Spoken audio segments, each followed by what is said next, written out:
Isaiah, really appreciate you joining us today. So if you could just introduce yourself, tell me, what your role is, what company you're working with. Sure. So I'm Isaiah. I work for Cummings and Company Realtors.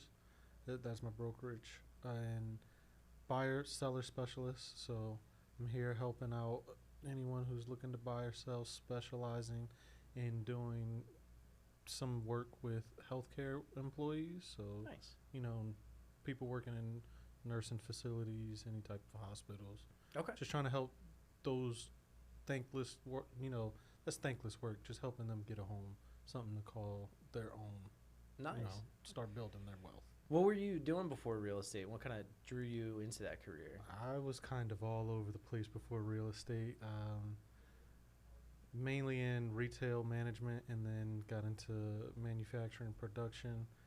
And it was fine working retail until, it was just like I'm working all these hours, but the company was union, so their overtime was kind of funny. Mm-hmm. So I left that, joined in manufacturing production, just because I would get paid overtime for the hour. Like I'm already working. Overtime is pretty sweet. Yeah, it's like I'm already working the time. I might as well get paid for the overtime.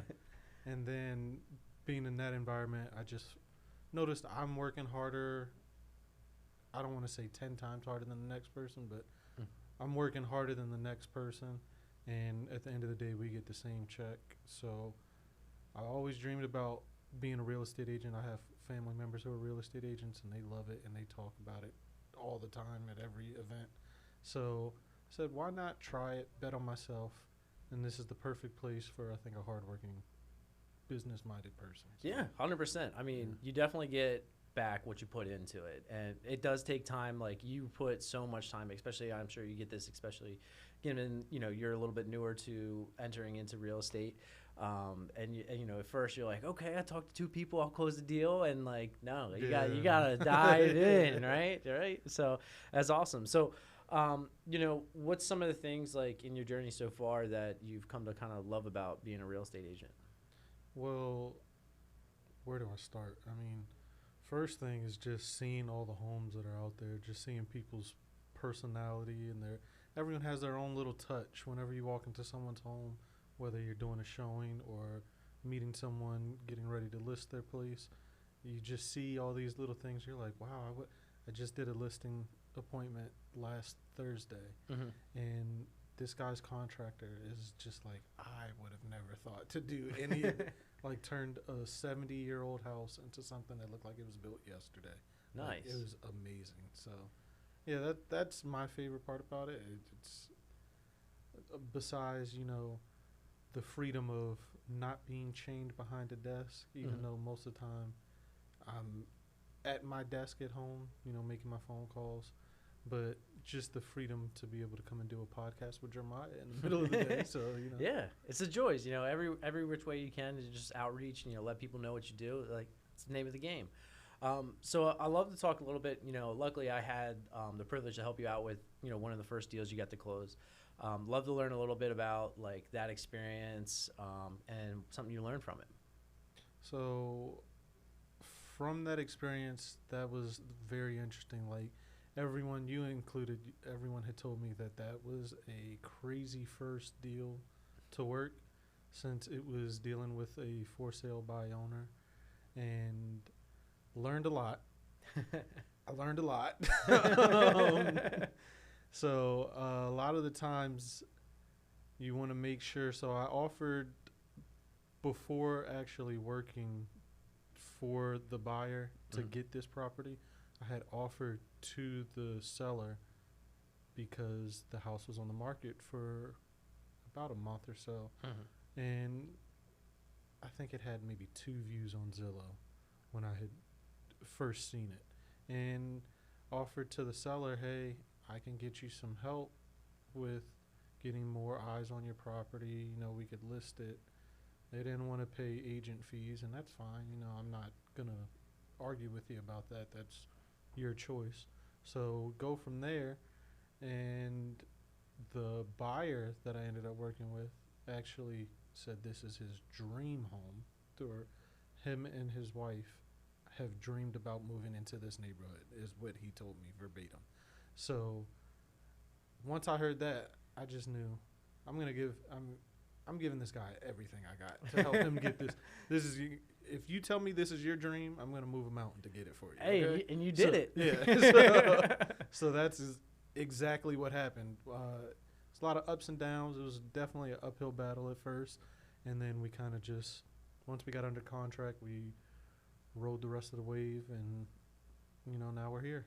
Nice. Thankfully, they got their dream in the perfect neighborhood, walking distance from work, walking distance from school for their kids, walking distance from the grocery store. Like they're set. They're so perfect. Nice. And you were even able to get them a deal on that. Most people come to you and they're like, hey, I need this house. And you ultimately just offer something that's well above. I mean, the appraisal came in over $5,000, like over what you negotiated for. So, I mean, you killed it on your first one, man.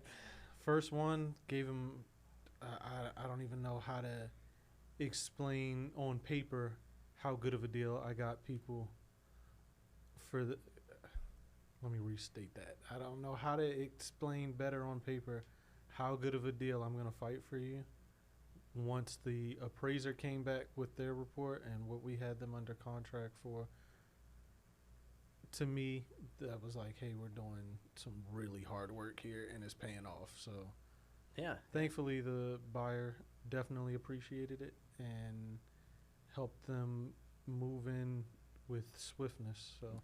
Yeah, I mean, it worked out perfectly. I mean, from the property and you negotiating on that side, I mean, him on our end, like what we were able to do is he recently started businesses. So most people, they have a lot of expenditures. So not a lot of, general income. And typically for most business owners, you can't afford a property like that if that's in your circumstances. But we were able to get, a non-traditional type of loan. It's called a bank statement loan. And what a bank statement loan ultimately can help you do is, like, if you're a business owner, ultimately, if you write off all your income with a bank statement loan, we can look at mainly actually what the business is doing. So it's credits, it's debits, not necessarily everything you're writing off. So it was a great way how somebody found a dream home, didn't have a perfect circumstances under their current situation. We were able to find a great program for them. You were able to find that property and get a great deal with it. I mean, honestly, couldn't have said it any better. Like, that was a perfect first deal for you. So I'm glad to do it with you. Yeah, that was a roller coaster, but it was a fun one. So, so like, I understand, like, as you mentioned, you're doing listing appointments, you're helping out buyers. What's some, like, big lessons that you learned so far that maybe you didn't understand about real estate beforehand? Let's see where to start. Jumping into it, real estate isn't all just showings and, everyone looks at. I love social media. Everyone's a real estate agent on Instagram, and they're showing all their, hey, come check out this tour, this, do this. It's not always like that. It can be like that, but it's not always like that. And coming into the game and realizing that, it was a shock at first, but it wasn't too much of a big deal because with my previous employment, or my previous employers, I should say, that I'm doing nothing but hard work all day, and then I get to have a little fun. Maybe somewhere in the day we'll sprinkle some fun. Hard work break. Mm-hmm. We'll sprinkle it in like that. So with that, just different environment, doing the same thing. Yep. Only this time, as a real estate agent, you're working for your brokerage, but you're also working for yourself. Mm-hmm. So working for myself, doing it, no one's going to be more motivated than me. So, Love that. Yeah. Love that. Yeah. It's mainly just like the discipline side to it. Like, you could sit back, wait for the business to come to you, but I mean, you're out there trying to get it. Like, that's really the separation between a lot of people. Some people get comfortable, they kind of find their ways, but the ones who, like, continue to grind, continue to find new opportunities, that's where you'll shine. And that's what I always say, like, you're doing the right things, man. You're doing the right kind of way to go about it and doing right by people. So I think you got that right on. I mean, one thing that I always like to ask somebody, so you're a homeowner yourself. Yes. Okay. So, of course, you've seen the transaction before you became a realtor, right? So I love for you to kind of put yourself back in that person's shoes without all the experience, and maybe teach them something now that you do have that. What's some piece of advice that you would offer to a first-time home buyer out there just getting the process started? First time home buying. First thing I'm going to recommend you do is you get pre-approved. So that way, I know it's easy to just look up on Zillow or whatever listing site that you're looking at, and you can just see, oh, this is really cool. I think I could, and they have their estimate of your mortgage. Don't trust that. Get with the trusted lender, like Jeremiah here. Appreciate that. Great guy. But get with a trusted lender, get a pre-approval before you even start to look, because you don't want to see the perfect house and then your heart breaks because you talked with your whoever had pre-approved you is not a legitimate, loan. What's the term for you guys? Loan officer. No, that's a great point. I mean, at the end of the day, like when you're on Zillow, like for instance, I get calls all the time from clients, and you want to get pre-approved, so you're already kind of starting out the search. You want to. You're looking at those payments that are on there. I mean, ultimately, you're seeing the best case scenario. Right. Meaning you got great credit. You got 20% down. Ultimately, you're getting that deal for exactly what it's listed for, just on that breakdown. And that's not really the scenario for everybody. Some people don't have 850 credit scores. Exactly. So ultimately, it might not apply to your situation. So exactly kind of to piggyback off of what you said, you don't want to go out there thinking that's what's going to be your situation. You need to contact somebody that understands you, will take a look into your individual scenario, and then ultimately help guide you on what you can afford, what you can't afford. Right. And it's like a little scary at first once you think about it, but it's not like your information is being shared across, whatever social media that you're browsing. Nobody knows. This is confidential information that you're sharing with your trusted loan officer, and that way you know exactly what you can afford. So that way, like I said before, you're not getting heartbroken. I saw this 7-bedroom house and Zillow said it was only $1,500 a month, and I know I can afford it. Doesn't always work out like that, so Yeah, great point. So one thing that I always like to ask my agents, like, what do you think really makes a great agent out there? What's some of the things that you've seen, like, from other great agents like yourself? Like, what's something that characterizes a great agent? Great agent is someone who's going to keep in contact with you, so that way it can feel like a very big task that you're buying a house, but your real estate agent is there to help ease that transition from you becoming a renter or living at home to being a homeowner, help you get an idea of what to look forward to. There's things like you can't call your landlord. So, when you're going to tour a house, you're doing your showing, you look at things like, I remember when we were looking, I'm just looking at the house. What are the room layouts? What's the floor plan like? If there's anything that needs to be changed, can it be done by me, or will I have to get a contractor? But that's just cosmetic things that you're looking at. But then when you come in as a real estate agent and you're helping first-time buyers, then it's like, hey, let's look at this water heater, guys, because this might be on its last leg. We might be able to negotiate something at the closing table. Or let's look at the roof. It's been about 8 years since it's been touched. So, certain things your real estate agent is looking out for that you just wouldn't even think about. So, love that. And, kind of touching back to what you're saying, like, communication is a big piece.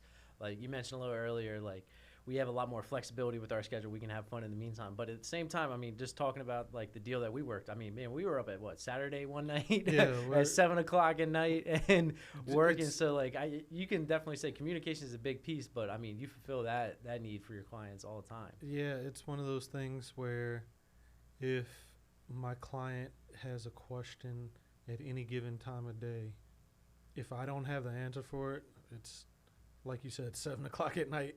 I'm like, hold on, give me about an hour. I'm going to double check everything that I have here, and then I'll definitely come back to you with what we're doing next.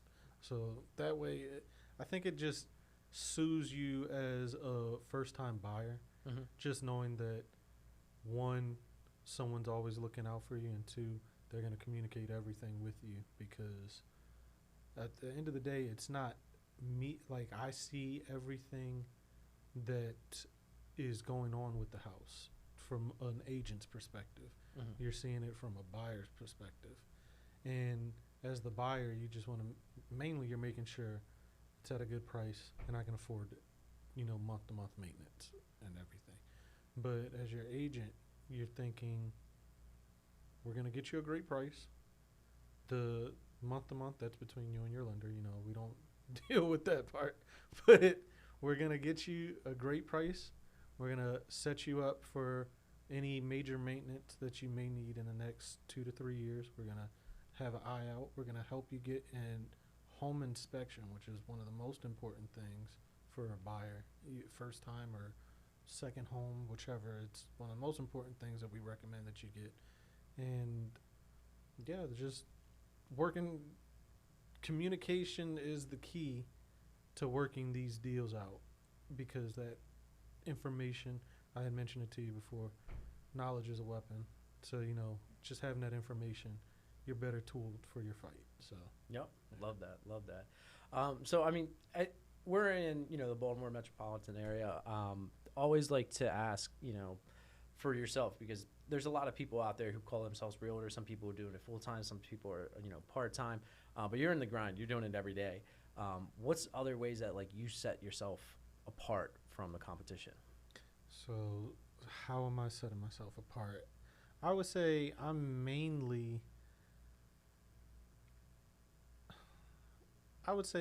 basically, to set myself apart, I am making my calls to you as soon as I get your information that you went to my website, you filled out, hey, I need some help buying a house. I'm on the phone immediately trying to get set up with you. We'll have a time where we can meet.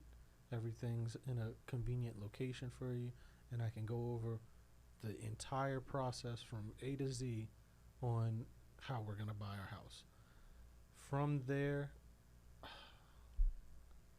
I lost my train of thought, man. I'm sorry. No, you're all good. You want to run that one back? Run it back. Awesome. So I always like to know, like, what's some ways that you're setting yourself apart from the competition today? So setting myself apart, I'm going to stay on top of things. As soon as you go to my website, mention that you're looking for help, I'm on the phone getting set up with you. I want to figure out why, what's your motivation, because if you're motivated, I'm just as motivated as you, right? So from there, I'm also helping people who are still browsing by daily post on social media. That consistency is just showing people that, hey, this guy's actually doing this. He's not part-time in it. He's not going to phone it in when, if I do call this guy, how do I know he's not going to phone it in? You see me posting daily. So, I'm taking this job serious. This is my full-time gig. Yeah. There's no other way around putting in that work to show that. So, love that. Great answer. So, of course, like, we're in the later half right now of 2025. We've seen a lot of different trends in real estate in this decade alone. So what's one thing that you think that a buyer should be aware of with the current trend? Like, what's one thing that's currently happening in the real estate market that buyers should pay attention to? Currently, I would say there's a lot of people getting work done on their homes that are selling, and it's not really the best work, which, seen some things where people are selling as is because they know that they have some defects. And that's fine if the buyer's okay with it, but there's other things where we've been to showings and people are hiding defects behind paintings or furniture or certain things. So, it's just the subtle things that you got to look out for. Everything else is, like, you go into a row home, and since we're in Baltimore, you go into a row home, there's a brick wall. There's nothing on the brick wall except for right here. I wonder what's behind here. Just, I'm not saying take apart someone's house, but just a little peek, and you might find something that, they're trying not to admit is there. So, I got you. Yeah. So you heard it here first. If you're a new first-time home buyer, just buying out there right now, make sure you take a deep dive, and especially if you're under contract, get that home inspection because that's really going to peel back all the layers on that. So if somebody's looking to buy a house or sell a home, what's the best way to get in contact with you? So the best way to get in contact with me, either go to isaiah.thepalmfreeteam.com, or you could follow me on Instagram at Jackson MD Realtor. That's Jackson MD isn't the abbreviation for Maryland. Realtor. Nice. So any final words of wisdom for any buyers, sellers, or anybody interested in real estate out there? Final words. I'm going to say this. Get your pre-approval first and foremost, please. It'll help you in the long run, save you a broken heart. Number 2, get you a trusted agent who's going to be available for you at any time of day and will help you out even after your deal. Awesome. Well, I appreciate your time today. Thanks again. All right. Well, thanks, man. Yup. Too easy. Woo.